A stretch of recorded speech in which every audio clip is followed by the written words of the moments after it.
Live from Victory Park, WFAA News at 10 starts now.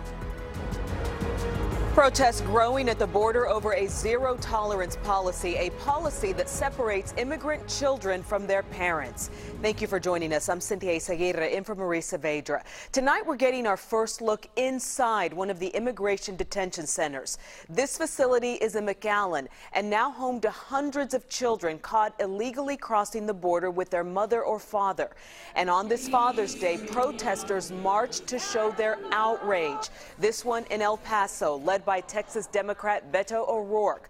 So we want to know, do you agree with the policy to separate immigrant children from their undocumented parents?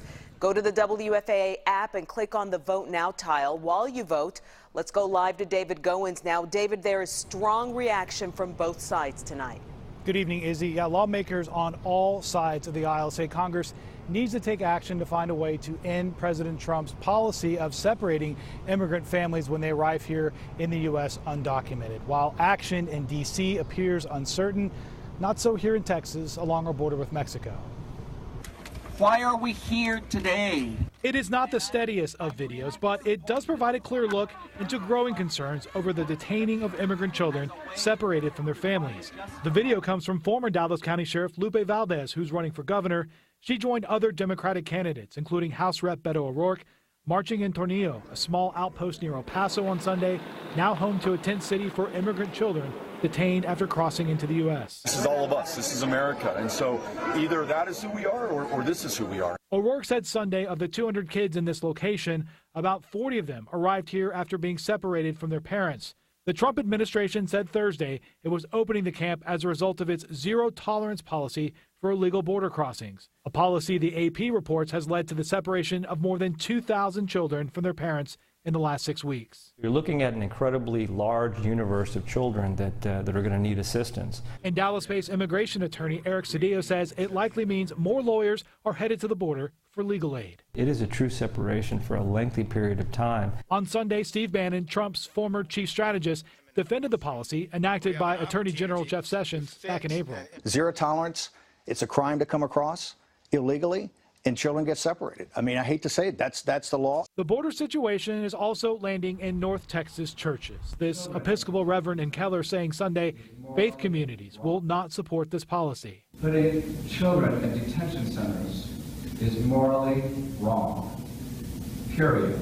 And tonight, concern too over the administration's decision to house children in a remote location in the middle of a West Texas summer. And with that zero-tolerance policy, knowing more detentions are likely coming. There is no doubt that it's going to continue to swell.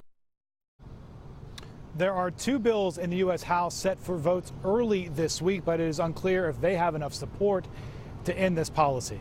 Live in Dallas, David Goins, Channel 8 News.